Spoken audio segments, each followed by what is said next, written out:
अस्सलामुअलैकुम, good morning Lahore, सुबह खैर जनाब। एक नए दिन और एक नई सुबह के साथ मैं हूं आपकी होस्ट मुनीबा आसिफ और आप देख रहे हैं अपना पसंदीदा प्रोग्राम जागो लाहौर। मैं बिल्कुल ठीक ठाक हूं, आप लोगों के सामने हूं और उम्मीद करती हूं कि आप लोग भी इस वक्त जहां कहीं भी होंगे ठीक ठाक होंगे और आप लोगों ने अपना आज वीकेंड मनाने की खूब तैयारी भी कर ली होगी। इंजॉय किस तरह करना है स्केड्यूल आप लोगों ने बना लिया होगा। और मैं हमेशा ये कहती हूँ कि जनाब वीकेंड आपने ना अच्छे तरीके से गुजारना है, अपने और अपनों के लिए वक्त निकालना है। बहन भाइयों, दोस्तों, इवन के वालिदैन के साथ आपने टाइम ज़रूर गुजारना है और सबसे बढ़कर अपनी ज़ात के लिए भी थोड़ा सा वक्त निकाल लिया करें।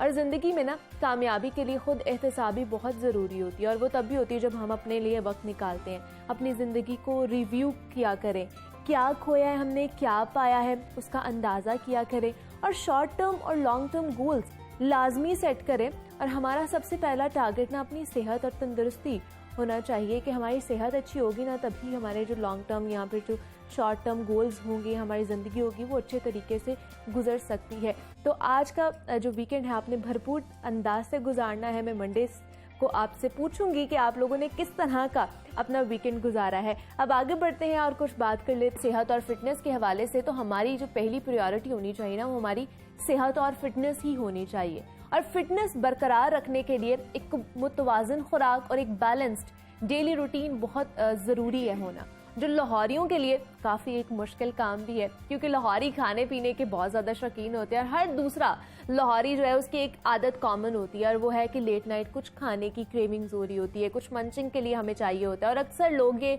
शिकायत करते हुए नजर आते हैं कि डिनर में जो भी खा ले लेकिन अगर सोने से पहले कुछ ना खाए ना तो सुकून नहीं मिलता या सुकून से नींद नहीं आती है। और रात को लेट नाइट और बेवक्त खाना सेहत के लिए इंतहाई खतरनाक साबित होता है। और एक रिसर्च के मुताबिक अगर मैं आपको बताऊं तो रात को देर तक जागने और उस दौरान खाने पीने से डायबिटीज और मोटापे का खतरा बढ़ जाता है। और एक्सपर्ट्स के मुताबिक जिस्म की अंदरूनी घड़ी हमारे सोने और जागने और दीगर मामूलात को तय करती है और अगर इनमें कोई बिगाड़ आ जाए तो जिस्म पर मनफी असरात मुरतब होते हैं। तो रात के बेवक्त खाना जो है वो इंसानी सेहत के लिए कितना खतरनाक साबित हो सकता है और इस आदत पर हम कैसे काबू पा सकते हैं, इस पर आज हम बात करेंगे। हमारे साथ इस वक्त मौजूद है महा असद है, क्लिनिकल डाइटिशियन है। महा, मैं आपको खुश आमदीद कहती हूँ जागो लाहौर में। वालेकुम सलाम, कैसी हैं आप? महा मैं बिल्कुल ठीक। महा, बेवक्त का खाना जैसे हम खाने के बाद भी हम लोगों ने जैसे लेट नाइट खाना होता है, क्रेविंग्स हो रही होती है किसी भी चीज़ की, तो हमें बताइए कि रात का खाने के बाद ये जो लेट नाइट खाना है ये हमारी सेहत के लिए कितना ख़तरनाक साबित हो सकता है, कितना बुरा है हमारी सेहत के लिए? सबसे पहले तो अस्सलाम वालेकुम। वालेकुम सलाम। आपने ये बात बहुत अच्छी बताई कि जो लेट नाइट हम लोग खाना खाते हैं वो हमारे हेल्थ को कितना इम्पैक्ट करता है। बिल्कुल ये इस तरह ही है कि हम लोग जो भी चीज़ खाते हैं वो हमारी टाइमिंग्स के साथ होनी चाहिए। अच्छा, हमारी बॉडी की एक क्लॉक होती है जो कैराकेडियन रिदम्स को प्रोड्यूस करती है, सोने का, जागने का, खाने का, देन बहुत सारे और अदर जो हमारे हार्मोन्स वर्क कर रहे होते हैं उनके साथ चल रही होती है।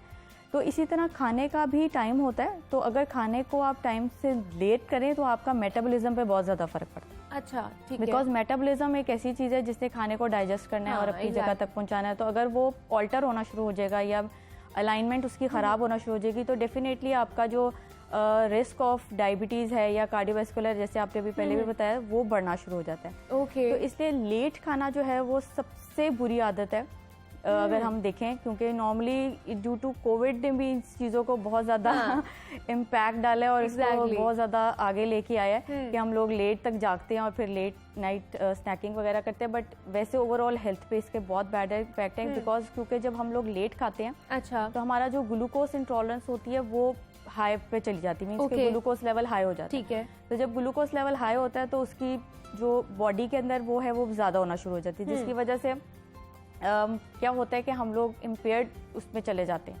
तो इस वजह से लेट तो कभी भी नहीं खाना चाहिए। तो मैक्सिमम जो टाइम है, लेकिन टाइम फिर क्या होना चाहिए, खासतौर पर रात के खाने का क्या टाइमिंग होनी चाहिए? डिनर का जो बेस्ट टाइम है वो ये है कि आप 8 से लेट ना करें। और अगर आपका टाइम दिन का और जागने का थोड़ा सा इस तरह है जैसे नाइट शिफ्ट्स हैं या उस तरह, तो एटलीस्ट सोने से 3 घंटे का जो वक्फा है वो बहुत जरूरी है। अच्छा, आपके मील से। ठीक है। तो अगर आपका सोने का टाइम 11 है तो आप 8 मैक्स आपका टाइम है, उसके बाद आपको नहीं खाना चाहिए रात। ठीक है, 8 बजे तक का आप मैक्सिमम आप लोगों को रात का खाना हमें खा लेना चाहिए, उससे बाद नहीं खाना चाहिए। और ये जरूरी क्यों है? अगर बाद में खाएंगे तो क्या डाइजेशन नहीं होगी या किस तरह की प्रॉब्लम्स हो सकती हैं? बिल्कुल ऐसी है, डाइजेशन इसलिए नहीं होगी क्योंकि आपका जो खाना खा के हम लोग फौरन लेट जाते हैं, क्योंकि यूजुअली हमारी प्रैक्टिस ये होती है कि हम खाते हैं और लेट जाते हैं, तो उसमें हमारा जो ग्लूकोज लेवल होता है वो क्योंकि हायर साइड पे होता है तो हमारी डाइजेशन उस तरह हो नहीं पाती। अच्छा, ठीक है। तो जब डाइजेशन प्रॉपर्ली नहीं होगी तो हमारा जो मेटाबॉलिज्म है वो उसके अंदर वो पड़ा रहेगा और वो स्लोली जो है वो बाहर निकलेगा। तो जिसकी वजह से हमारा जो फैट है वो बर्न नहीं होता, और जब फैट बर्न नहीं होता तो एक्स्ट्रा कैलोरीज ऑलरेडी जाके स्टोर हो जाती हैं, तो वो हमारे वेट को बढ़ाने में और डायबिटीज़ के कॉज को, सीवीडीज के कॉज को बढ़ाती है, बिकॉज जो फैट है वो प्रॉपर्ली बर्न नहीं हो रहा। बिल्कुल ऐसे ही है। तो मुझे बताइए फिर रात का खाना, एक तो हमने 8 बजे खाना है, दूसरा ये कि किस क्वांटिटी में खाना है, किस तरह की चीज़ें खानी है, मतलब उसमें क्या क्या पोर्शन में होना चाहिए, कितनी कैलोरीज कार्ब्स होने चाहिए, कितनी प्रोटीन्स होनी चाहिए, ताकि वो आसानी से हजम हो जाए। बिल्कुल। जो हम लोग सबसे ज़्यादा तो प्रैक्टिस ये करनी चाहिए कि आपका जो पोर्शन है वो आपके हाथ और के हिसाब से होना चाहिए। मींस कि हर बॉडी को अल्लाह ताला ने ये दिया है कि उसके हाथ के अंदर उसकी क्वांटिटी मेंशन है कि वो कितना खा सकते हैं और कितना नहीं खा सकता। बट अगर कैलोरीज की बात करें तो नॉट मोर देन 500 कैलोरीज जो है वो आपकी मील में होनी चाहिए। तो उस मील को आप प्लेट में 3 पोर्शंस में डिवाइड कर सकते हैं। लाइक आप वेजिटेबल्स और प्रोटीन्स, मिनरल वाइटामिन जो आपको फ्रूट प्रोटीन से मिल जाते हैं, फ्रूट वेजिटेबल से मिल जाते हैं। देन राइस या रोटी का जो इस्तेमाल है उसको आप 3 हिस्सों में अपनी प्लेट को करके, तो हाफ प्लेट आपकी जो है वो विद फुल ऑफ फाइबर्स और न्यूट्रिएंट्स जो मल्टीविटामिन्स होते हैं, तो वो आपको फ्रूट्स और वेजिटेबल से मिल जाते हैं। अच्छा। देन आपको जो रोटी है या चावल आप ले रहे हैं तो 100 ग्राम से 120 ग्राम जो है वो आप अपने पोर्शन को उसमें डालें, और कोशिश करें कि होल व्हीट फूड खाएं। प्रोसेस मीट को या जो सॉसी फ्रूट्स होते हैं या सॉसी फूड्स होते हैं उनको इस्तेमाल ना करें। जैसे हम लोग बहुत सारी जो मायोज और ये चीज़ों को इस्तेमाल करते हैं या ब्रेड्स वगैरह का इस्तेमाल करते हैं, तो होल व्हीट रोटी का इस्तेमाल करें। देन दलिया वगैरह का इस्तेमाल कर सकते हैं, और जो प्रोटीन का पार्ट है वो आपकी दाल जो आपको मिलती हैं वो मिल सकती हैं। देन गोश्त का कोई भी हिस्सा, मुर्गी या वो आप 100 से 150 ग्राम तक वो खा सकते हैं। उसको प्लेट के अंदर एडजस्ट कर लें। और उसके साथ आप अपना मील लें। और दूसरा महा, जैसे बहुत से लोग रोटी खाते हैं, बहुत से लोग चावल भी खाते हैं, और वो कहते हैं कि शायद ये लाइट होते हैं तो जल्दी हजम हो जाएंगे, तो इस कॉन्सेप्ट के बारे में हमें बताइए कि ज़्यादा खाने से कितनी प्रॉब्लम हो सकती है हमारी सेहत के लिए चावल? ज़्यादा खाने का वही है कि जितनी मैक्सिमम आप कैलोरीज इंटेक करते हैं वो उतने ही टाइम के साथ डाइजेस्ट होती हैं। अच्छा। But if you are not walking और you have no physical activity, तो आपकी एक्स्ट्रा सारी जो कैलोरीज हैं जो भी आपने खाया वो आपकी फैट में कन्वर्ट हो जाती हैं। अच्छा। तो स्पेशली रात के टाइम, क्योंकि अगर हमारी कोई फिजिकल एक्टिविटी नहीं है तो हमने अपने मील को थोड़ा सा मिनिमाइज करना है, बिकॉज डिनर जो होता है वो हमेशा लाइट रखना चाहिए। और ब्रेकफास्ट हमेशा हैवी रखना। लेकिन हमारा तो यहाँ पर डिनर ही सबसे हैवी होता है, बिकॉज हम लोग यूजुअली पूरे दिन के बाद एक मील ले रहे होते हैं, तो हमारी कोशिश होती है कि हम उसी में सब कुछ खा लें। बट जो सही प्रैक्टिस है वो ये है कि डिनर को सबसे लाइट रखना चाहिए। अच्छा। तो आपकी जो कैलोरीज हैं वो आपकी होल फूड से आनी चाहिए। देन जो है वो उसमें प्रॉपर जो है वो न्यूट्रिएंट्स उस तरह होंगे तो आपको डाइजेशन का प्रॉब्लम नहीं होगा। देन खाने से पहले पानी का इस्तेमाल करें। बिकॉज खाने के साथ पानी का इस्तेमाल करना या बाद में पानी का इस्तेमाल करना भी हमारी डाइजेशन को रोकता है। अच्छा। बिकॉज वो बैरियर बन जाता है, और जब वो बैरियर बनता है तो वो क्या करता है कि आपकी जो डाइजेशन होती है उसको मिक्स कर देता है खाना और पानी और हवा को, तो जिसकी वजह से भी हमें ब्लॉटिंग या जो एसिडिटी का मसला होता है वो भी हमें यूजुअली खाने के बाद महसूस होता है। लेकिन बहुत से लोग हैं फिर कहते हैं कि हमें हजम करना है तो हम लोग या तो वॉक कर लें या फिर कोई कहवा वगैरह पी ले, तो ये ठीक है? बिल्कुल, वॉक जो है वो बहुत ज़रूरी होती है, बट ये है कि उसको प्रॉपरली ब्रिस्क वॉकिंग की फॉर्म में नहीं करना होता। बट ये है कि अगर आपने खाना खाया तो एटलीस्ट अगर आपने वॉक करनी है तो 40 मिनट्स का गैप होना चाहिए। और अगर करनी है तो सिर्फ 10 to 15 मिनट, जिसमें चहलकदमी को प्रेफरेंस दी जाती है कि आपने क्योंकि खाना खाया होता है तो आपका ब्लड जो होता है वो आपके स्टमक में चला जाता है, तो जिसकी वजह से वो जो रेगुलेशन है उसकी या मेटाबॉलिक रेट है वो उस वक्त हाई होता है। तो उसमें ये है कि आप 15 मिनट्स मैक्सिमम वॉक कर सकते हैं। अच्छा, ठीक है। और अगर स्टेप्स की बात करें तो 200-300 स्टेप्स होने चाहिए। और जैसे बहुत से लोग कहवे पीते हैं, डिफरेंट कहवे होते हैं, ग्रीन टी का इस्तेमाल करते हैं, तो ये कितनी देर बाद पीना चाहिए या नहीं पीना चाहिए? ग्रीन टी जो है वो तो अच्छी है बिकॉज वो तो 0 कैलोरिक होती है, बट ये है कि उसको भी इस्तेमाल करने का टाइम एटलीस्ट 30 से 40 मिनट्स के बाद है। अच्छा। क्योंकि कोई भी मील जो होता है उसके अंदर जो न्यूट्रिएंट्स होते हैं वो ग्रीन टी या चाय की बात करें अगर, क्योंकि बहुत सारे लोग होते हैं खाने के बाद चाय पीना चाय पसंद करते कॉफी भी पीते हैं, तो एग्जैक्टली। उसमें जो है वो क्योंकि ऐसे एंजाइम्स होते हैं जो आपकी काफ़ी चीज़ों की डाइजेशन को या एब्जॉर्प्शन को रोक देते हैं। ओके। तो इसलिए फौरी नहीं पीना चाहिए, बट एटलीस्ट 40 से 50 मिनट्स के गैप के साथ आप ग्रीन टी या कोई भी ऐसी चीज़ मतलब कोई भी चाय या कॉफी पी सकते हैं, क्योंकि बहुत से लोग हैं उनको साथ ही चाहिए होते हैं कि अभी हमने खाना खत्म किया है तो साथ ही हमें चाय या कॉफी चाहिए। और तो बहुत से लोग हैं फिर वो सिगरेट भी पीते हैं कि हजम करने के लिए, शायद हम सिगरेट जो है वो हजम करता है हमारा। ये मिथ है या ये एक्चुअल में है, इसमें कोई हकीकत? ये मिथ ही है, बिकॉज ये एक साइकोलॉजिकल वो है कि क्रेविंग होती है खाना के बाद, तो आपको गनूदगी आ रही होती है, तो आप उसको ओवरकम करने के लिए जो है वो स्मोकिंग को करते हैं। बट स्मोकिंग जो होती है ना, वो जब खाने के बाद करें ना, तो एक्चुअली वो बहुत बैड इम्पैक्ट इस तरह भी देती है, बिकॉज एक तो वो उसमें जो निकोटीन होती है वो आपके मेटाबॉलिज्म को हाइपर फास्ट कर देती है। जब हाइपर फास्ट होता है तब भी आपकी डाइजेशन प्रॉपर्ली नहीं हो पाती, तो जो आपकी कैलोरीज होती है वो वेस्ट हो जाती हैं। ओके। और जब वो वेस्ट होती हैं तो वो वेस्ट होके as a form of fat ही आपकी बॉडी में स्टोर हो जाती है। ठीक है। तो इसलिए सिगरेट जो है उसको तो डेफिनेटली बिल्कुल प्रोहिबिटेड है कि आप खाने के फौरन बाद इस्तेमाल करें। तो इसलिए वो तो एक बैड इम्पैक्ट आपको देता है, बिकॉज वो आपकी डाइजेशन को प्रॉपर्ली होने नहीं देता। एग्जैक्टली है, ये कुछ चीज़ें हैं जो आपकी डाइजेशन में रुकावट पैदा करती हैं। दूसरा ये हम देखते हैं वहाँ कि खाना खा लिया, जैसे मंचिंग की हम बात कर रहे थे, रात को क्रेविंग्स होती है, तो रात को पिज्ज़ाज आ रहे होते हैं, बर्गर्स आ रहे होते हैं, जंक फूड आ रहा होता है, इवन के लोडेड फ्राइज और पोटैटोज और मतलब पता नहीं क्या क्या सब लोग खा रहे होते हैं। लेट नाइट की बात कर रही हूँ, तो ये सब चीज़ें कितने इफेक्ट करेंगी हमारी सेहत को और हमारे डाइजेशन को कितना ख़राब करती हैं? ये सबसे ज़्यादा ख़राब करती है, बिकॉज एक तो ये प्रोसेस फूड्स हैं और high fat high caloric foods होते हैं। तो डेफिनेटली जब हम इनको इनटेक करेंगे तो हमारा, क्योंकि मैंने अभी आपसे बात की कि जो हमारे रिदम्स हैं वो हमारे लाइट के साथ चलते हैं, तो हमारी बॉडी जब हमारे हार्मोन्स सोने का बना चुकी है तो हमें नींद उस वक्त रिक्वायर्ड है, जब हमें भूख का बनाती है तो हमें भूख रिक्वायर्ड है। अगर हम उसको उस टाइम के अगेंस्ट द नेचर जाके चीज़ का इस्तेमाल करेंगे तो डेफिनेटली वो हमारे जो बॉडी है उसको डिफरेंट तरीके से रिस्पॉन्ड करेगी। ठीक। तो इसी तरह जिस तरह जब हम लोग रात को लेट खाते हैं तो वो हमारी जो बॉडी के सिस्टम्स हैं उसके अगेंस्ट होती है, बिकॉज हमारा जो सोने का टाइम है, अगर हम उस टाइम खा रहे हैं तो डेफिनेटली हम जो भी इनटेक कर रहे होंगे वो प्रॉपर्ली डाइजेस्ट नहीं होगा, बिकॉज हमारी बॉडी का सिग्नल ये नहीं है कि इस टाइम पे खाना खाना है। वो हम लोग बस अपनी जो क्रेविंग्स को कंफर्ट फूड्स के थ्रू करते हैं, बिकॉज जो प्रोसेस फूड होते हैं वो वैसे ही तो फिर कैसे करें? फिर जो क्रेविंग्स हो रही होती हैं खाने के बाद, फिर उनको कैसे हम ओवरकम कर सकते हैं, किस तरह कम कर सकते हैं? अगर हम लोगों ने बाहर का खाना नहीं खाना तो फिर घर पे क्या खा सकते हैं हम?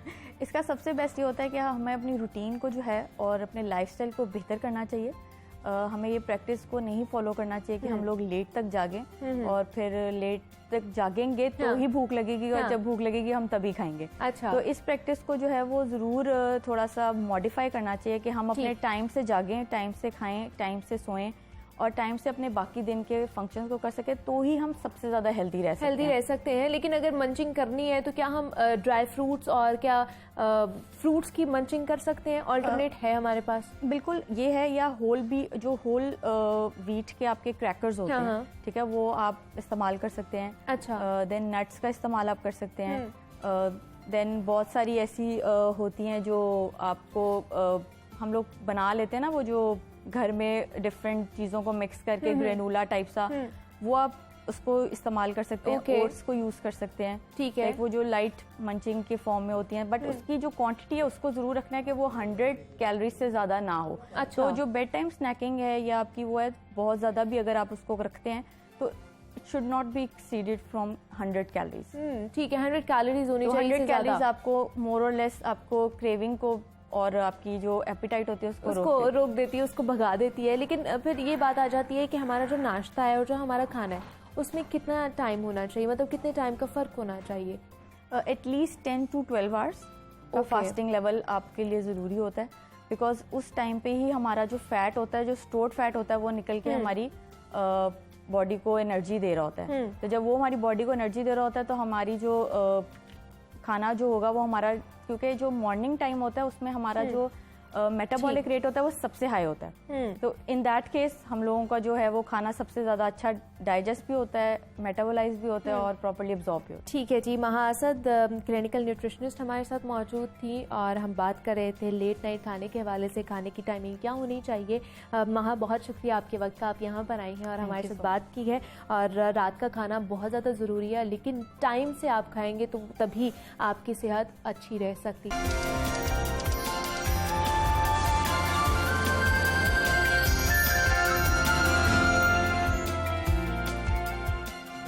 वेलकम बैक टू जागो लाहौर। जनाब, ब्रेक से वापस आ चुके हैं और अब कुछ बात हो जाए समाजी रवैयों के हवाले से। तो मार्च का महीना ना ख़वातीन के हकूक़ के लिए मनाया जाता है और हमारे मुआशरे में आज के तरक्की याफ्ता दौर में भी ख़वातीन को अपने हकूक़ के लिए जंग लड़ना पड़ती है और हमारा मजहब ख़वातीन को वो मकाम देता है जिसकी मिसाल हमें कहीं और नहीं मिलती है। माँ के पैरों तले जन्नत है, बेटी और बहन जन्नत के दरवाजे हैं और हजूर अकरम सल्लल्लाहु अलैहि वसल्लम ने बेटी को रहमत करार दिया है और इसकी तालीम और तरबियत और परवरिश बेहतर तरीके से करने पर उन्हें जन्नत की बिशारत भी सुनाई है। और एक हदीस में तो यहाँ तक कहा गया है कि लड़की अल्लाह ताला की तरफ से आजमाइश का एक जरिया है।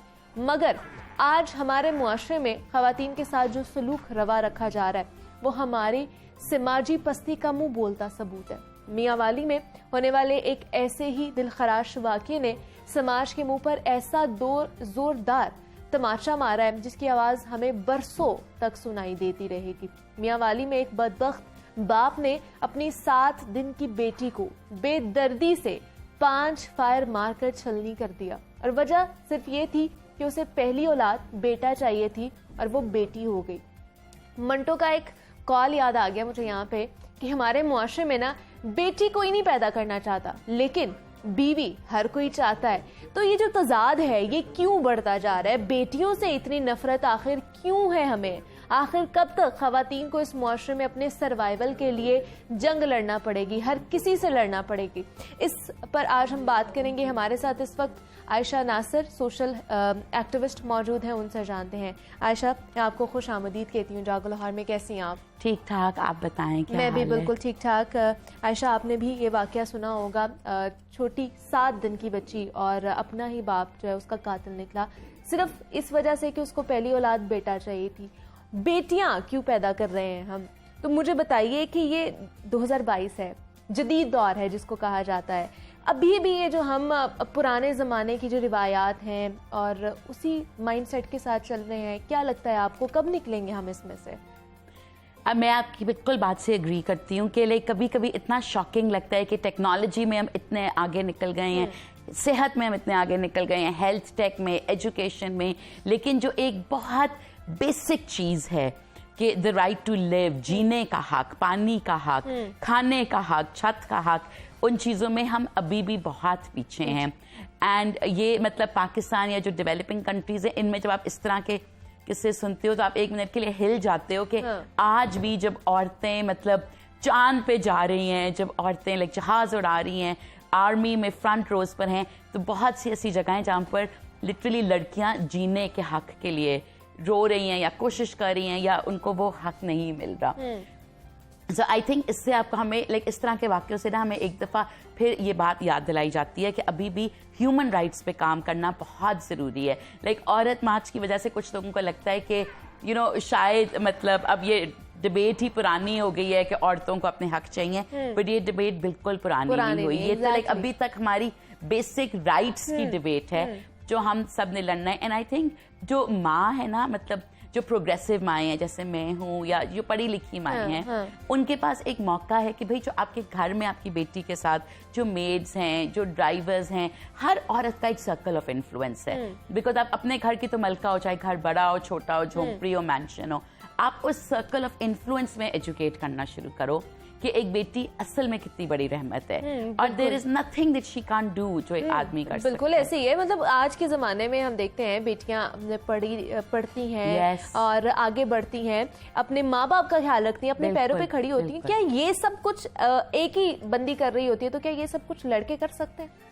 नहीं, in many ways I feel औरतें जो मल्टीटास्क करती हैं, अगर आप साइकोलॉजिकली देखो तो औरतों में मल्टीटास्क करने की एक पैदाइशी एबिलिटी है सलाहियत, हाँ। और आदमियों में सिंगल टास्क करने की मुझे लगता है एबिलिटी है। अच्छा। लाइक मैं ऑफर अपने हस्बैंड से भी इसी बात पे लड़ती हूँ कि लाइक अगर मैं उन्हें कह दूं ना कि लाइक अगर मैं सिटी में नहीं हूँ शहर में और मैं कह दूं कि अपने बच्चों को भी पिक करना है ये भी, तो वो अक्सर काम नहीं सही होंगे। एंड अब आई रियलाइज्ड ओवर टाइम कि आदमियों में एक इनेट एबिलिटी है कि वो एक चीज पर ही प्रॉपरली फोकस कर पाते हैं। एंड औरतें मल्टीटास्क इतने आराम से कर रही होती हैं, मतलब आप एक किचन में भी औरत को देखो तो वो 4 हांडियां इकट्ठे पका रही होगी, साथ रोटी भी शुरू कर देगी, बिकॉज उसका mind is like multitasking all the time. तो फिर भी क्यों उनको निग्लेक्ट किया जाता है, फिर भी उन्हें कमतर क्यों समझा जाता है? जैसे मल्टीटास्कर होती हैं, हम देख रहे हैं अगर कॉलेजेस में चले जाएं, यूनिवर्सिटीज में चले जाएं, चाहे हम लोग डॉक्टर देख लें उनकी क्लासेस में, इंजीनियरिंग देख लें, तो वहां पे भी लड़कियां ज्यादा होती हैं बनिस्बत जो है मर्दों के। हाँ, तो मतलब काबिलियत के लिहाज से भी वो ज्यादा हैं, लड़कों से बेहतर हैं, तो फिर भी उन्हें क्यों कमतर समझा जाता है? बराबरी क्यों नहीं मिल रही है अभी तक उन्हें? मुझे लगता है कि इसका अगर आपने ब्लेम देना है तो एक कल्चरल नॉर्म चला आ रहा है और फिर रिलीजन की miss interpretations. I don't think किसी भी मजहब ने ये कहा है कि औरतें कमतर हैं, ये किसी ने नहीं कहा, बट यू नो फिर लोग इस तरह की चीजें उठाते हैं ना कि भाई all the nabis were men, which is true, they were all men, लेकिन औरतों का एक और रोल था, मतलब औरतें स्कॉलर्स थी, औरतों का एक और रोल था, बट फिर वो इस तरह की चीजों को उठाया जाता है कि उस जमाने में शायद औरतें काम नहीं करती थी। So a lot of discrimination, cultural issues बहुत ज्यादा हैं। अच्छा, एंड ये सिर्फ मुसलमानों में नहीं है, आप जूडियज्म में देखें उधर भी यही इश्यू है, आप अमेरिका में देखें औरतों को लड़ना पड़ा था for the right to vote. आदमियों को तो नहीं लड़ना पड़ा, उनको तो दे दिया गया कि आप वोट करो फॉर योर प्रेसिडेंट, आप वोट करो। जबकि आप सोचो कि भाई जाहिर है वो औरत का भी तो प्रेसिडेंट है, तो औरत ने भी तो वोट करना है, लेकिन औरतों को इस बात के लिए बहुत लड़ना पड़ा, झगड़ना पड़ा। इवन इन मतलब अमेरिका ये जो है औरतों को मेडिकल स्कूल जाने के लिए बहुत लड़ना झगड़ना पड़ा, और ये कोई बहुत पुरानी बातें नहीं है, 40 ईयर्स ओल्ड, 50 साल पहले अमेरिका जैसे मुल्क में जो एक डेवलप्ड कंट्री है में मेडिकल कॉलेजेस में औरतें नहीं होती थी, उनको लड़ना पड़ता था। और मेरी मदर भी एक डॉक्टर है, जब वो किंग एडवर्ड में गई थी तो वो मुझे बताती हैं कि उनकी क्लास में मेरा ख्याल है 6 या 7 औरतें थी, बिकॉज तब भी आई थिंक औरतों की सीटें बहुत लिमिटेड थी। अच्छा। तो अगर आपको एडमिशन मिल भी जाता था और आप औरत थी और आप मेरिट पर भी थी, आपके पास सीटें ही सिर्फ 10 थी और लेट्स से आदमियों के पास 100 थी। अब तो ओपन मेरिट हो गया, so हालात बेहतर हुए हैं फॉर श्योर। अच्छा। लेकिन दुख इस बात का है ना कि जहां पर मेडिकल कॉलेजेस भर गए औरतों से, वहां पर मियाँ वाली जैसे गांव में एक बच्ची को जिंदा रहने का राइट नहीं मिला। और मुझे यू नो सबसे ज्यादा दुख इस बात का होता है कि अब इतने कपल्स हैं जो इनफर्टिलिटी के साथ स्ट्रगल कर रहे हैं, अडॉप्शन के लिए वेटिंग लिस्ट हैं। भाई अगर आप नहीं पालना चाहते अपनी बेटी को तो आप उसे अडॉप्शन के लिए दे दो। ईदी ने तो हजारों दफा कहा है कि हमने झूले रखे हुए हैं, बस आप डाल दो बच्चियां, हम कुछ नहीं पूछेंगे।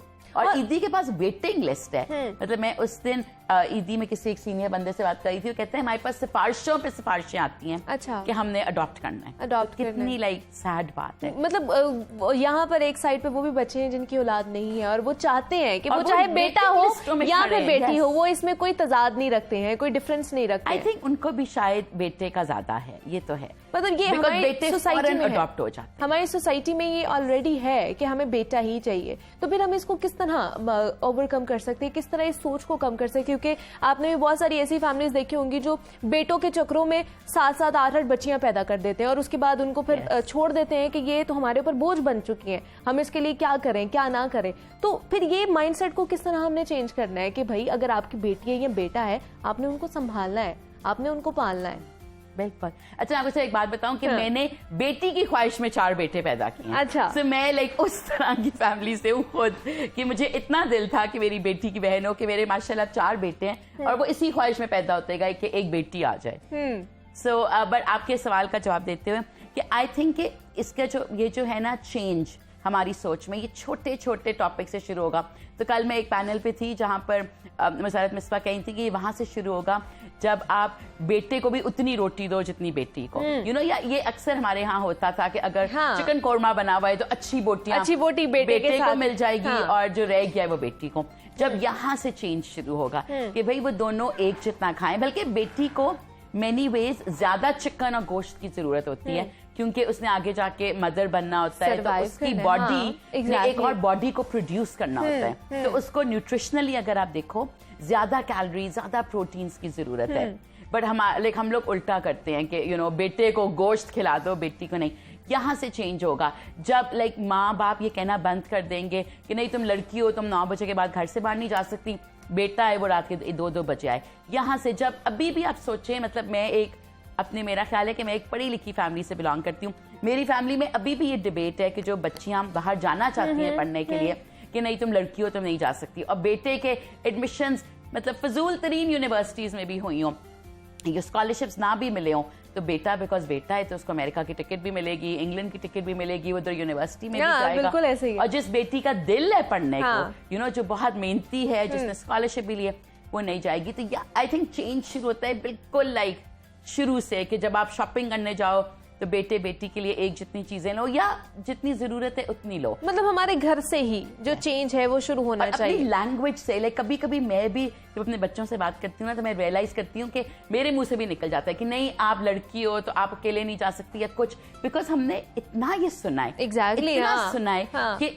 इवन तो मैं उसको शायद ना बिलीव करती हूँ कि लड़की लड़के में फर्क है, पर आपके मुंह से बातें निकल जाती हैं कि नहीं तुम आप लेट नहीं रह सकती, आप लड़की हो, भाई लेने जाएगा, भाई पिक करना चाहेगा। ऑब्वियसली हम माशरे में ऐसे में रहते हैं कि हम चाहते हैं हम प्रोटेक्ट करें, लेकिन हमारी language has to change. Like जो हम सुनी सुनाई बातों को रीगर्जिटेट कर रहे हैं ना, उसको हमें अपने अंदर रोकना है। बिल्कुल ऐसे ही अपनी जो सोच है उसको चेंज करना है कि लड़की या लड़का हो उसको बराबरी का हक है, जीने का हक है लड़की को भी, उसमें इसका कोई कसूर नहीं है कि वो लड़की पैदा हुई है। Ayesha Nasir human rights activist हमारे साथ मौजूद थी। Ayesha, thank you so much आपके वक्त का, आप यहाँ पर आई हैं और इस पर हमसे बात की है। यहाँ पे एक छोटी सी ब्रेक लेते हैं, मिलते हैं इस ब्रेक के बाद।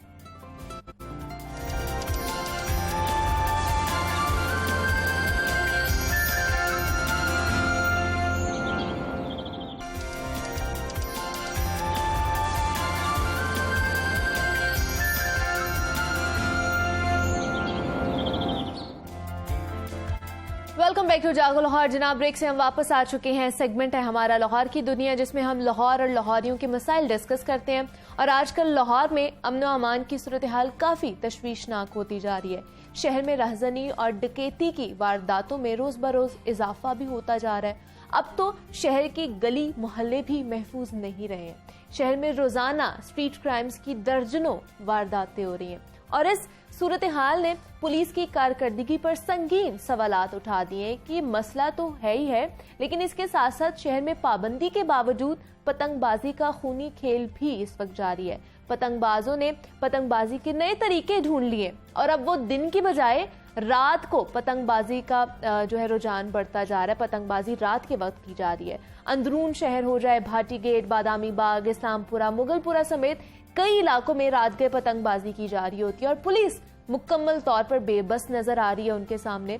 पतंगबाजी का खूनी खेल अब तक कई शहरियों की जानें निगल चुका है, जिसकी वजह से उन पर पाबंदी लगाई गई थी। और रवा बरस अगर मैं आपको बताऊं तो पतंगबाजों के खिलाफ 878 मुकदमात भी दर्ज किए गए हैं, लेकिन उसके बावजूद ये खूनी खेल जारी है। गुज़श्ता रोज भी मुगलपुरा में गर्दन पर डोर पड़ने से शहरी शदीद जख्मी हुआ, उसे हॉस्पिटल मुंतकिल किया गया।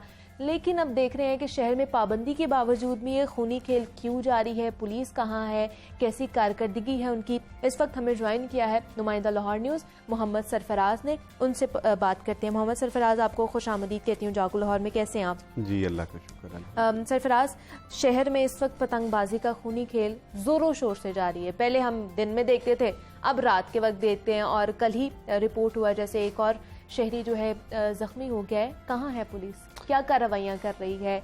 मतलब मुझे तो लगता है अब जो पतंगबाज है वो पुलिस से भी ज्यादा चालाक हो गए। मुनीबा, इशू ये है कि हकायक पर अगर बात की जाए तो हकायक ये है कि लाहौर पुलिस के पास इतनी कोई नफरी नहीं है अच्छा कि वो मुअस्सर पेट्रोलिंग करवा सके। एक तो शहर लाहौर है, दारुल हुकूमत है पंजाब का, आए रोज लॉ एंड ऑर्डर की कोई ना कोई सिचुएशन रहती है, बिल्कुल ऐसी है, जिस पर जो पुलिस की नफरी है उसको वहाँ पे लगाया जाता है। अच्छा, ठीक आए है। रोज यहाँ पे असम्बली हाल के बाहर, मार रोड पे, सिविल सेक्रेटरीट के बाहर जो है वो धरने रहते हैं, एहतजाज रहते हैं, जिस पर पुलिस की अजाफी नफरी को जब तलब किया जाता है तो थानों से नफरी लेकर वहाँ पे भिजवाई जाती है। लॉ एंड ऑर्डर की सिचुएशन को कंट्रोल करने के लिए नफरी को जो है वो भिजवाया जाता है, जिसकी वजह से पुलिस पकड़ती जरूर है पतंग फरोशों को भी, पतंगबाजों को भी, लेकिन जो एक मतवातर और एक सिलसिला चलता रहता है, उससे जो है वो नज़र हट जाती है। जैसे ही पुलिस की नज़र हटती है तो इस तरह जो पतंगबाज हैं वो मुतहरिक हो जाते हैं। एक आंख मचोली का ये खेल जारी रहता है। अभी पिछले दिनों आपने देखा कि लाहौर में PSL मैचेस मिला हुआ, हाँ, सिक्योरिटी अलर्ट थी, हाई अलर्ट थी, ऐसे ही है, फुल प्रूफ सिक्योरिटी मुहैया करनी थी, ऐसे ही है, और ये सारी चीजें लाहौर पुलिस के कंधे पे थी। अच्छा, लाहौर पुलिस ने ना सिर्फ अपने थानों की नफरी बल्कि दीगर इजलाह की नफरी को भी यहाँ पे लगाया रखा था। ओके। अब आजकल फोर्ट्रेस में भी एक बहुत बड़ा इवेंट चल रहा है, वहाँ पे भी नफरी है, तो जिलानी पार्क में भी जिलानी पार्क में भी चल रहा है। फिर वो प्रोफेसर और उस्ताजा का वहाँ पे एहतजाज भी चल रहा है, सिविल सेक्रेटेरिएट के बाहर, सिविल सेक्रेटरी। हम ये कहते हैं कि हम इसको रूट लेवल पे क्यों नहीं चेक करते, हम रूट की बात क्यों नहीं करते, हम वजीर आला पंजाब को क्यों नहीं कहते कि हमें मौसर पेट्रोलिंग के लिए नफरी चाहिए। एग्जैक्टली, इस पे जब भी हमारी अफसराने बाला के साथ बात हुई, इससे कबल IG के साथ हमारी बात हुई, जो इससे कबल IG थे, उनके साथ हमारी बड़ी मुफस्सल बात हुई। मुझे याद है कि एक प्रोफेसर डोर फिरने से मौके पे जाम बहक हो गया था इछरा के पास, और वो अमेरिका से पढ़ के आया था और एक गवर्नमेंट कॉलेज में वो लेक्चरर था। तो वो जब उनकी डेथ हुई तो उसके बाद जो है वो CCP लाहौर थे गुलाम महमूद डोगर, वो पहुंचे, बड़ा वावेला मचा उस पे, और IG पंजाब को भी हमने पूछा एक प्रेस कॉन्फ्रेंस में, तो उन्होंने कहा कि हम इसको जो है वो इस पर काम कर रहे हैं। देखें, IG पंजाब का काम है हुकूमत पंजाब को या हाकिम वक्त को एक लेटर लिख के दे देना कि हमारे पास इन बुनियादी चीजों की कमी है, बिल्कुल। देखें, जब तक इन बुनियादी चीजों की कमी पूरी नहीं होती, ऐसे ही ये आंख मचोली चलती रहेगी, ऐसे ही होता रहेगा। कभी पुलिस इनको पकड़ लेगी, कभी वो पुलिस की आंखों में धूल झोंक देंगे। और मैंने अपनी 6 से 7 साल के टेन्योर में लाहौर में जितने भी वाकयात देखे हैं, सबसे ज्यादा वाकयात सुबह सवेरे पेश आते हैं, क्योंकि रात 2 बजे 3 बजे पतंगबाजी शुरू होती है और 3-4 बजे जब वो डोर फिरती है तो सुबह तक जो है वो बंदा अस्पताल मुंतकिल होते हैं और खबर आ जाती है। बिल्कुल, इसमें कोई दो राय नहीं है। सबसे जो पतंगबाजी का इशू है वो आता है सिटी डिवीजन के इलाके में, जहाँ पे पतंगबाजी का सामान जो है वो फरोख्त होता है। अच्छा, ठीक है। जैसे ही शहरियों की हलाकतें हुई, शहरी जख्मी हुए, पुलिस ने क्रैकडाउन शुरू कर दिया। एक हिडन रिपोर्ट के मुताबिक पुलिस ने अपने ऐसे अहलकारों को थाना लोहारी से, टिब्बी सिटी से, ग्वालमंडी से और इन इलाकों से जहाँ पे इस सामान की तरसील होती थी, वहां से उनको मुअत्तल करके और उनको किसी और थाने में लगाया, ताकि ये पुराने लोग जो हैं ये तरसील में मदद करते हैं, इनसे पैसे लेते हैं ताकि ये काम मुमकिन ना हो सके। अच्छा, एक शहर में दहशतगर्दी के मामलात को देखना है, एक शहर में लॉ एंड ऑर्डर की सिचुएशन को देखना है, एक शहर में जो आए रोज बड़े इवेंट हैं उनको देखना है। तो इस तरह पुलिस की जो एक मतवातर नजर है उससे जैसे ही कम होती है तो ये जो पतंगबाज और पतंग फरोश जो हैं वो मुतहर्रिक हो जाते हैं। अब सिटी डिवीजन पुलिस की जानिब से आज ही मेरे पास सुबह सवेरे खबर आई। अच्छा, रात को क्रैकडाउन किया जाता है, इनके गोदाम पकड़े जाते हैं, इनकी पतंगे पकड़ी जाती हैं, पतंग फरोशों को पकड़ा जाता है। आज तक जितने भी पर्चे हुए हैं, FIR दर्ज हुई है, इन तमाम तार जो वाकयात हैं इन पर किसी भी शख्स को गिरफ्तार करके उसको मुकम्मल तौर पर चलान नहीं किया। क्यों? इसकी क्या वजह? उसकी वजह यह है कि हमें पता ही नहीं चल पाता कि पतंग की डोर कहाँ से आई थी। मतलब पुलिस को पता ही नहीं है कि दुकानें कौन सी हैं, कहाँ से बिक रही हैं पतंगे, ये डोरे, ये चरखियाँ? नहीं, वो पता जब चलता है तो उनको पकड़ लेते हैं। अच्छा, ठीक हम है। एक एरिया मुख्तिस कर देते हैं, इलाका थाना मुख्तिस कर देते हैं। उस इलाके थाने से अगर वो डोर आती है तो सिर्फ ये पता चलता है कि फला मोहल्ले से, फला गली से, फला इलाके से डोर जो है वो आई है, पतंग कट के आई है, तो उससे ये वाकया पेश आया है। अच्छा, पकड़ा कोई और भी जाता है लेकिन अदालत जो है वो उसको बरी कर देती है। कोई इस किस्म की इन्वेस्टिगेशन मुकम्मल नहीं होती। सही चालान नहीं जमा कराया जाता पुलिस की तरफ से। तफ्तीश के बराक्स अदालत क्या करती है, नाक फिर का obviously उन लोगों ने तफ्तीश के जो है बरअक्स वो ये रिहाई मामला होना होता है। जब हम तहकीकात को मुकम्मल करते हैं, एक आपके चलान में वजन होता है, अच्छा। जो चलान पेश किया जाता है अदालत तो में। किस तरह, मुझे बताइए सरफराज, थोड़ी सी इन्वेस्टिगेशन के हवाले से आपसे पूछूंगी, किस तरह जो है पुलिस कार्रवाई करती है? लोग क्या शिकायत करते हैं कि हमारे मोहल्ले में पतंगबाजी हो रही है, ये लोग जो है पतंगबाजी कर रहे हैं, या लोग खुद ही जो पुलिस है खुद ही सर्वेलेंस करती है इस हवाले से? मुनीबा, इसमें सबसे अहम काम ऑपरेशन विंग का है। अच्छा, हर SHO को पता है कि उसके इलाके में कितनी की पतंगबाजी होती है, ठीक है। कितनी नहीं होती। अब जैसे कि बागबानपुरा का इलाका है, थाना गाजियाबाद है, शुमाली छौनी का इलाका है, ठीक है, दरोगे वाला का इलाका है, थाना ग्वाल मंडी है, टिब्बी सिटी है, इसके साथ साथ थाना रावी रोड है। यहाँ पे पतंगबाजी रुकती नहीं। अच्छा, अब पुलिस ने क्या किया, इनके गोदाम सील करने शुरू कर दिए, और मुझे अभी याद है कि CCP लाहौर की जानिब से बड़े सख्त ऑर्डर दिए गए कि आपने दाखिली और खारजी रास्तों पर सख्त चेकिंग करनी है।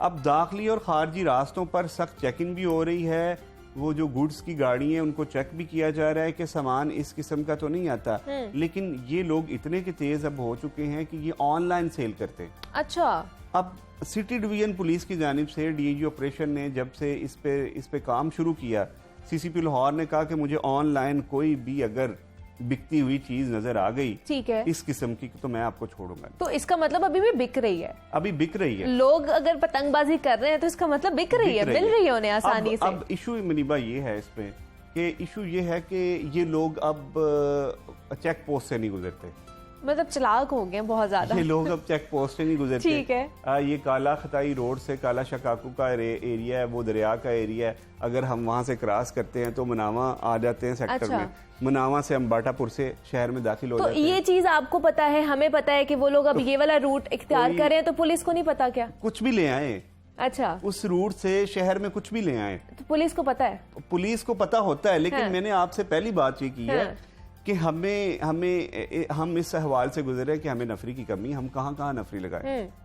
एंटी रॉयड को हमने लगाना, अब एंटी रॉयड जब से TLP का इशू हुआ था, एंटी रॉयड को हमने तैयार करना शुरू किया। अच्छा, कि ये जो है वो एहतजाज और मुजाहिरीन को रोके। बिल्कुल ठीक है, अब एंटी रॉयड को तो हमने वहां पे लगा दिया। ठीक। अब डॉल्फिन की जानिब से उन्होंने तो वो अहम शाहराहों पर गश्त भी करनी है, 15 की कॉल भी लेनी है। बिल्कुल ऐसे ही है। हमें जरूरत है एक इलादा से टीम तश्कील देने की जो इन तमाम तर मामलात पर नजर रखे। बिल्कुल, बिल्कुल। उसके लिए हमें नफरी की भी जरूरत है, उसके लिए हमें पेट्रोलिंग करने के लिए गाड़ियों की भी जरूरत है, उसके लिए मोटर बाइक्स की भी जरूरत है। ये तमाम तर बजट अगर हुकूमत महकमा पुलिस को देगी तो महकमा पुलिस इस पर बेहतर से बेहतर काम कर वर्कआउट सकती कर पाएगी। बिल्कुल अगर ऐसे ये नहीं देंगे तो इस ऐसे मतलब ही सहूलियात का फुकदान भी है ना? सहूलियात का फुकदान है, जो हम इसमें एक आसानी से लफ्ज जो आपने इस्तेमाल किया वो ये है सहूलियात का तो फुकदान। आए रोज ऐलान बहुत सारे किए जाते ना। हैं, हुकूमत पंजाब की जानिब से, वज़ीर आला पंजाब की जानिब से ऐलान बहुत किए हैं। हमें इस टेन्योर में मुझे नहीं लगता कि चंद गाड़ियों के अलावा पुलिस को कोई इस किस्म की चीजें मिली हों जिससे जो है वो इस्तेफादा हासिल किया जाए। लेकिन मुझे सरफराज बताइए, डाटा के मुताबिक क्या कितने वो है जो रेट्स पड़ी हैं, कितने मुकदमात दर्ज हुए हैं इनके खिलाफ? मुनीबा, अगर इस साल की बात की जाए तो तकरीबन 800 से जायद ये मुकदमात हैं जो दर्ज हुए हैं।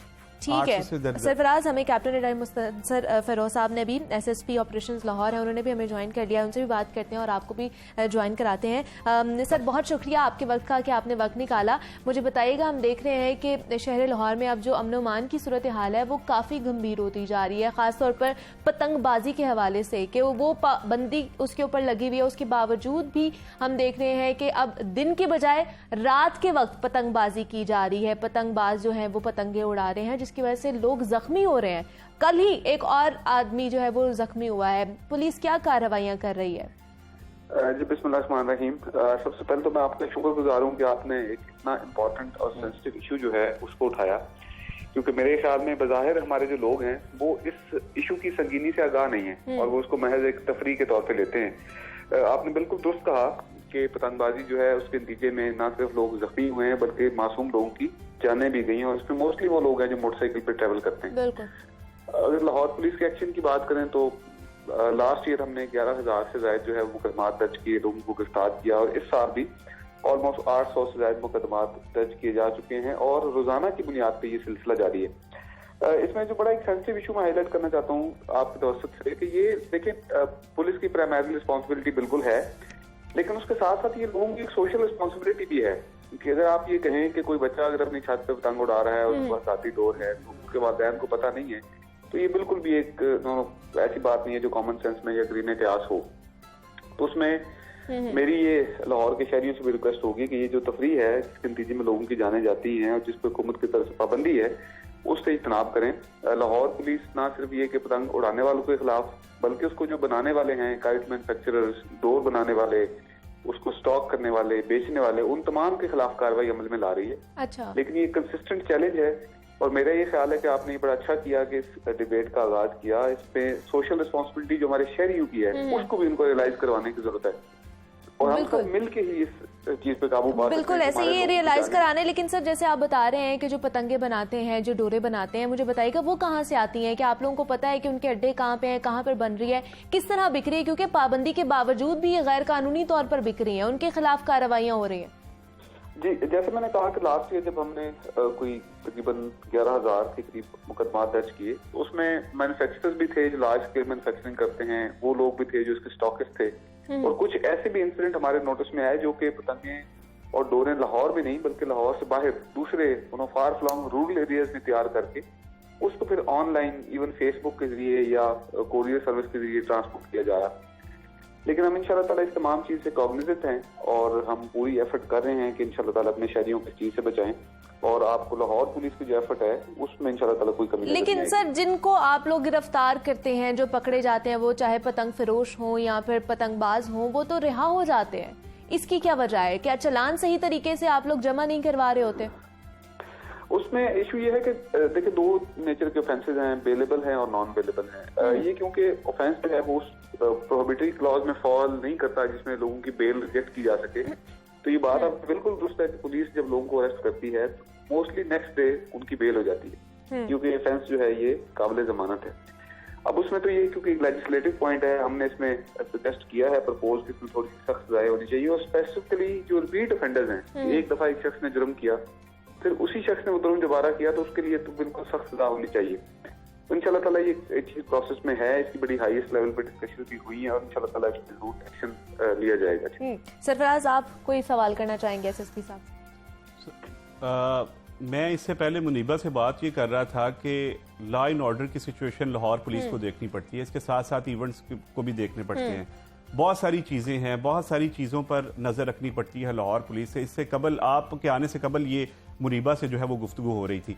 मैं आपसे ये पूछना चाह रहा हूँ कि आए रोज़ नफरी की कमी होती है, शहर लाहौर में दारुल हुकूमत है लाहौर का, जिसके बायस जो है वो लाहौर पुलिस एक इशू पर जो है वो मुतवातर नज़र नहीं रख सकती। तो क्या अफसरान बाला की जानिब से, आपकी जानिब से नफरी की कमी जो है वो उसको पूरा करने के लिए कोई मुरासला लिखा गया? सरफराज जी, आपकी बात बिल्कुल दुरुस्त है। देखिए, लाहौर जो है वो प्रोविंशियल कैपिटल है, हब ऑफ एक्टिविटी है, और ऑलमोस्ट रोजाना की बुनियाद पे आप उन तमाम इश्यूज को हमारे साथ ही कवर भी करते हैं, फेस भी करते हैं। अब जैसे अगर हम PSL की बात करें तो उसमें तकरीबन 12,000 से ज्यादा हमारे जो पुलिस एहलकार थे, उन्होंने तकरीबन 23 दिन जो है वो कंसिस्टेंट ड्यूटी सर अंजाम दी। और बात आपकी बिल्कुल दुरुस्त है कि वही ह्यूमन रिसोर्स है जिसने लॉ एंड ऑर्डर मेंटेन करना है, वही है जिसने सिक्योरिटी ड्यूटीज परफॉर्म करनी है, तो नेचुरल है कि वो कुछ चीजें जो है उसमें ओवरलुक हो जाती है। उसमें आपके इल्म में होगा सरकार के हमारे तकरीबन 2,500 के करीब लोग जिनको 2019 में रिक्रूट किया गया था, वो ट्रेनिंग के प्रोसेस में है, वो इंशाल्लाह ताला हमें 1 से 2 महीने के अंदर ज्वाइन करेंगे। इसके अलावा जो हमारी तकरीबन 5,000 के करीब वैकेंट सीट्स हैं, उन वैकेंट सीट्स पे भर्ती के लिए जो ऑलरेडी टेस्टिंग का प्रोसेस शुरू हुआ था और फिर कोविड की वजह से नहीं हो सका, वो इंशाल्लाह ताला स्टार्ट हो चुका है और कल उनका टेस्ट जो लिया जा रहा है।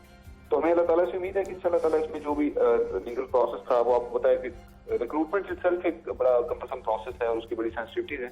अच्छा। इंशाल्लाह ताला लोग आ जाएंगे तो ये शॉर्टफॉल मीट हो जाएगा।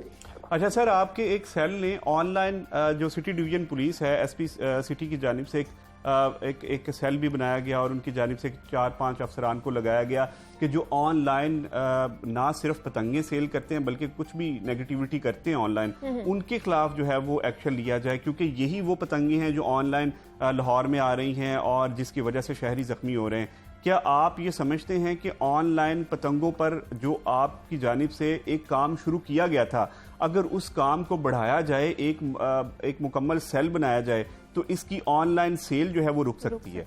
इस बात बड़ी अच्छी आपकी सजेशन है। देखिए बात यह है कि जो टेक्नोलॉजी है उसके एडवांटेजेस भी हैं और डिसएडवांटेजेस भी हैं। अब एक चीज अगर गवर्नमेंट की तरफ से डिक्लेयर्ड है, चाहे वो काइट हो या एनी अदर थिंग, तो उसकी ऑनलाइन सेल भी उसी तरीके से प्रोविडेड है। उसमें पुलिस ने बिल्कुल इस पे काम किया है और हम इंशाल्लाह ताला इसमें एफआईए की सपोर्ट भी लेंगे ताकि जिस किस्म की साइट्स हैं, इस किस्म के अकाउंट्स हैं, उनकी मॉनिटरिंग, उनकी ब्लॉकेड, उनकी ट्रैकिंग जो वो की जा सके इंशाल्लाह। ठीक है जी। कैप्टन रिटायर्ड मुस्तनसिर फिरोज साहब हमारे साथ मौजूद है, एसएसपी ऑपरेशन लाहौर है। सर बहुत शुक्रिया आपके वक्त का कि आपने अपना मौक़िफ़ पेश किया। और फिर सरफराज, इसके साथ साथ ये जो पतंगबाजी का तो खूनी खेल जा रही है, इसके साथ साथ जो स्ट्रीट क्राइम्स हैं, वारदातें हैं, डकैती की वारदातें, वो भी बढ़ती जा रही है। मेरा ख्याल है अब लाहौर ना कराची को मात दे रहा है इसमें स्ट्रीट क्राइम्स में। अच्छा, मतलब जनवरी से फरवरी तक 52 लोग जो है वो कत्ल हुए स्ट्रीट क्राइम में। वारदातें इतनी ज्यादा हुई हैं उनसे, डकैती की, मतलब ये भी बढ़ती जा रही है।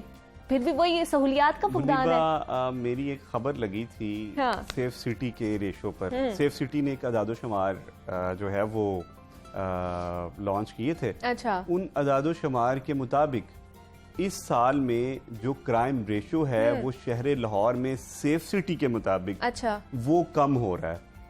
अच्छा, सेफ सिटी के अदादोशुमार में। ठीक है। सेफ सिटी अदादोशुमार कैसे करती है?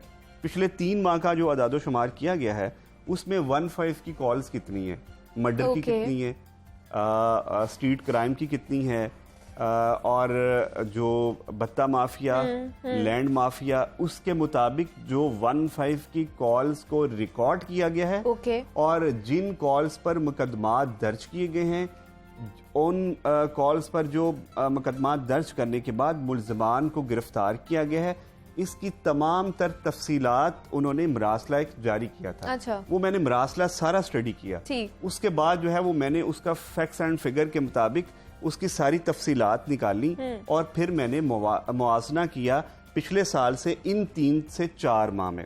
और अगर हम इन अदादो शुमार की बात करें तो वो उन इदादो शुमार के मुताबिक सेफ सिटी के मुताबिक इन 3 माह में क्राइम की रेशो कम हुई है। अच्छा। मैं ये समझता हूँ कि दारुल हुकूमत है, यहाँ पे क्राइम रुक नहीं सकता, लेकिन कम जरूर हो सकता है। कंट्रोल तो कर सकते हैं ना इसको। कंट्रोल हो सकता है। अब सीसीपी लाहौर फयाज अहमद देव साहब जब से आए हैं, इन्होंने एक जो SHOs को लगाने की एक तरीकाकार वज़े किया है। उसमें DIG ऑपरेशन है, SSP ऑपरेशन लाहौर है, DIG इन्वेस्टिगेशन को भी साथ शामिल किया। हालांकि इन्वेस्टिगेशन का काम नहीं है SHOs को लगाना ना, तो उनका ये बस इसी वजह से उन्होंने इन सारे अफसरान को बिठा के जो SHOs लगाने का एक काम शुरू किया।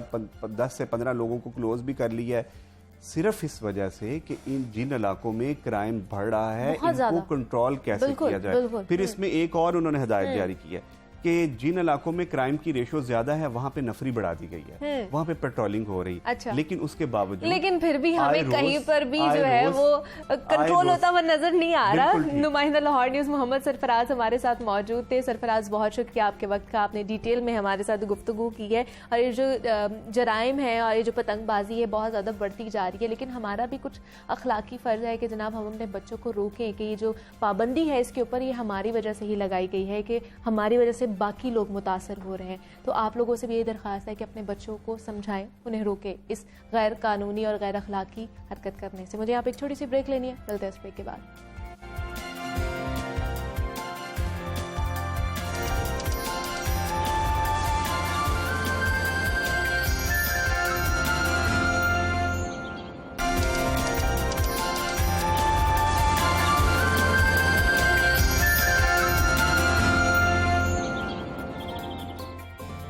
बैक टू जागो लाहौर। जनाब, अब कुछ बात कर लेते हैं खेल और खिलाड़ी के हवाले से। तो आजकल हम देख रहे हैं जो हमारे खेल के मैदान है वो बहुत ज़्यादा आबाद होते जा रहे हैं। हमारे जो खिलाड़ी हैं वो वहाँ पर आकर अपनी सलाहियतों का मुजाहरा करते हैं, लोगों से दाद भी समेटते हैं। लेकिन आजकल ज़्यादा रुझान जो है वो बॉडी बिल्डिंग का बढ़ता ही जा रहा है। ख़ासतौर पर नौजवान नस्ल जो है वो बॉडी बिल्डिंग करना चाह रही है, अपनी बॉडी बनाना चाहती है और जाके कंपटीशन में जो है हासिल करना चाहती है, एजाज़ हासिल करना चाहती है, कम्पीट करना चाहती है। तो उस हवाले से हमने देखा कि इवेंट्स बहुत ज़्यादा मुनक्किद कराए जाते हैं, ख़ासतौर पर लाहौर में। और रिसेंटली जो है वो बॉडी बिल्डिंग का एक मुकाबला हुआ, कंपटीशन का इनकाद किया गया, जिसमें लाहौर के साद इलियास ने जो है मेन फिजिक में गोल्ड मेडल हासिल किया है। मिस्टर पंजाब भी उन्हें कहा जाता है और मिस्टर पाकिस्तान का टाइटल भी उन्होंने जो है वो जीता है। तो आज उन्हीं से आपकी मुलाकात करवाते हैं, उनसे कुछ बात करते हैं, बॉडी बिल्डिंग के हवाले से जो है उनसे चीज़ें जानते हैं। साद, आपको खुश आमदीद कहती हूँ जागो लाहौर में। कैसे हैं आप? मैं बिल्कुल ठीक ठाक, थैंक यू, आपका शुक्रिया। और काफ़ी अरसे बाद आपसे दोबारा एक दफ़ा फिर मुलाकात हुई। साथ सबसे पहले तो बहुत बहुत आपको मुबारकबाद कि आपने मेन फिजिक में गोल्ड मेडल हासिल किया है। कैसा प्राउड फील कर रहे हैं आप, कैसा फील कर रहे हैं? I am feeling very proud. और यहाँ तक आने के लिए ना एक पूरी एक जर्नी पीछे है, एक सफ़र है। तो अगर उसको देखा जाए और उसके साथ इस कंपटीशन का जो विनिंग है तो मेरे लिए एक बहुत बड़ी चीज़ है। अच्छा। क्योंकि मैंने काफ़ी सेक्रीफाइस भी किए, क्योंकि मैं अभी जो है मैं अभी जॉब भी कर रहा हूँ 8 आवर्स वाली, और साथ ट्रेनिंग भी कर रहा हूँ। सुबह 7 बजे उठ के फिर ट्रेनिंग करवाना, फिर उसके बाद मैं जॉब पे चला जाता हूँ। तो मैं वहाँ पे जॉब कर रहा हूँ 8 घंटे की। उसके बाद फिर मैं शाम को घर आता हूँ, चेंज करके मैं जिम जाता हूँ, वहाँ पे फिर ट्रेनिंग देता हूँ, और उसके बाद फिर रात को मैं अपनी करता हूँ, फिर मैं सोता हूँ जाके। मतलब बड़ी टफ रूटीन है आपकी, टफ लाइफ हो चुकी है। अभी जो लास्ट ये जो कंपटीशन मैंने विन किया इसमें यही रूटीन थी मेरी, और काफ़ी टफ था। बट एक वो जहन में ना वो एक चीज़ थी कि नहीं करना है आपने, क्योंकि देखें आपके हाथ में है, आपने मेहनत करनी है और आपने खुद ही करना होता है लाइफ में ना। तो यही चीज़ें मैं चाहता हूँ कि जो आगे जो लोग हैं जो मेरी एज के हैं या जो लोग करना चाह रहे हैं कुछ, तो आप अपने किसी भी काम में आप मेहनत करें और वो आप करते रहें बस, तो आप कहीं ना कहीं आप ज़रूर पहुँचते हैं। बस 2 चीज़ें आपकी लाइफ में होनी चाहिए, एक आपकी नीयत साफ़ हो और आप मेहनती हो। ठीक है, ये 2 शर्तें हैं। अगर आप में 2 चीज़ें हैं ना तो आपको कोई नहीं रोक सकता। ठीक है, तो मेरा भी कुछ इस तरह का हिसाब है। तो साथ आप माइंड सेट बना के गए हुए थे कि आपने कम्पीट करना है, आपने शिकस्त दे के गोल्ड मेडल जो है वो हासिल करना है? हाँ, ये भी आप कह सकते हैं कि मेरी तैयारी कुछ इस तरह की होती है कि जब मैं स्टेज पे जाने से पहले ना मुझे एक ना फील होता है कि साथ कोई नहीं, जैसे भी लाता हूँ कि आपने बस अपना बेस्ट देना है और बाकी, लेकिन अंदर से मुझे फील आ रहा हो, पता लग गया होता है कि एज ए एथलीट ना स्पोर्ट्समैन को पता होता है कि वो अपने आप को किधर देख रहा है स्टेज पे जाने से पहले, तो कि वो किस पोजीशन पे आएगा। तो बाकी कुछ टफ भी कंपटीशन आ जाता है जहाँ पे बंदा कंफ्यूज भी हो जाता है कि अब ये भी है। इसमें कोई आई टफ स्टेज आई आपके लिए? बिल्कुल आई, काफी ज्यादा। और ये कंपटीशन था 2 दिन का। एक दिन होता है प्री जजिंग जिसमें सेमीफाइनल्स होते हैं, एक दिन होते हैं फाइनल्स। ठीक है। तो सेमीफाइनल्स तक तो आपके ज़हन में यही चल रहा होता है कि जब आप स्टेज पे जाके आते हैं वापस कि पता नहीं क्या पोजीशन, क्योंकि वो अनाउंस नहीं करते। तो जब वो ये कहते हैं कि आपने फाइनल्स में आना है ना, तो वो टॉप 6 को बुला लेते हैं। टॉप 6 जो एथलीट होते हैं उनको सिर्फ बुलाते हैं। तो उसमें आपका पहले तो नाम आता है, आप बड़े हैप्पी होते हैं कि चलें आपका नाम आ गया, आपने कल भी आना है। तो कल आप आते हैं तो अगले दिन फिर उसकी दोबारा टॉप 6 का आपस में फिर कंपटीशन होता है। तो उनमें से फिर 3, 4 और 3, 2 और 1 पोजीशंस डिसाइड की जाती है। तो अल्हम्दुलिल्लाह उसमें मेरा 3 दफ़ा फर्स्ट डिसाइड हुआ और अनाउंस हुआ संडे को, लास्ट संडे को। तो वो बड़ा एक हैप्पी मोमेंट था मेरे लिए, मेरी फैमिली के लिए जो मेरे साथ बड़ा वो भी सेक्रीफाइस कर रही होती हैं। तो अक्सर हमारे जो है घर में अभी हर चीज़ मिस कर रहे होता हूँ मैं कभी कभार के, खाना पीना जो है वो मेरा बिल्कुल अलग है ना, और सारा कुछ। तो किस तरह की डाइट लेनी पड़ती है फिर एक बॉडी बिल्डर को, अगर उन्होंने कंपटीशन में कम्पीट करना है या अपनी बॉडी को बनाना है, तो किस तरह की डाइट आप लोग लेते हो? अभी as a bodybuilding competitor ना हमारे ना 2 तरह के फेस होते हैं। एक फेस होता है बल्किंग का, एक होता है कि जिसमें आप थोड़ा सा अपने आप को जो वीक पॉइंट्स हैं उसको आप ठीक कर रहे होते हैं। एक होता है कि आपको जो लास्ट डेज रह गए कंपटीशन के, जिसे कटिंग का फेस कहते हैं। ठीक है। अब ये 2 फेस होते हैं। अब डाइट इनकी इस तरह से है कि जो ज़्यादा आपके जो कंपटीशन के करीब के दिन होते हैं बिल्कुल, उसमें आप बिल्कुल जो है अपना प्रोटीन इंटेक बढ़ा देते हैं, चिकन की जो है वो रेशो बढ़ा देते हैं। आप जो है एग्स की रेशो बढ़ा देते हैं, क्योंकि ये ना एक बड़ा अच्छा सोर्स है हमारे पास प्रोटीन इनटेक का। ठीक है। तो इसको हम यूज़ कर रहे होते हैं और इजीली आपको मिल भी जाता है, अवेलेबल भी है। तो जब आप इसको इनटेक करते हैं तो इसकी फिर आहिस्ता आहिस्ता आप रेशो बढ़ाते हैं और अपनी जो कार्ब्स इनटेक है ना, जो एनर्जी सोर्स हैं, चावल हो गए, ये वो ब्रेड वगैरह, इस तरह की चीजें आप बिल्कुल कम करते हैं। फ्रूट्स बढ़ा देते हैं। ओके। एप्पल जो है वो डेली खाना पड़ता है। ठीक है। और थोड़ा सा आपको जो है वो कौन कौन सी चीजें आपको छोड़नी पड़ती हैं? मतलब हम लाहौरी हैं, लाहौरी बड़े खाबों के शौकीन होते हैं, चटपटे खाने भी खाए जाते हैं, बिरयानी, पुलाव, निहारियां भी चल रही होती हैं, सारा कुछ छोड़ देते हैं आप लोग? अब बिल्कुल छोड़ना पड़ता है, फिर ही जाके मेडल मिलता है। अच्छा। लेकिन अभी जो है लास्ट वीक से जब से मैं जीता हूँ, मैंने खाया है। अच्छा, तो आपने खाना शुरू कर दिया है? मैंने कुछ ना कुछ चीजें खाना शुरू की हैं थोड़ा, क्योंकि मैं भी लाहौरी हूँ, जाहिर बात है, सबका दिल करता है। और मैं बस कहता भी यही हूँ लोगों को कि देखें जो फिटनेस है ना, वो लाइफस्टाइल के साथ आपके साथ टच होनी चाहिए। और वो तभी रहेगी जब आप वो चीजें करेंगे जो आप करते रहे ना। ये थोड़ी है कि आप करके उसके बाद अब बस खत्म हो जाए, आपने एक चीज कर ली, लेकिन ऐसा नहीं होना चाहिए। आपको चाहिए कि आप जो है वो अच्छी खाना खाएं, फ्रूट्स खाएं।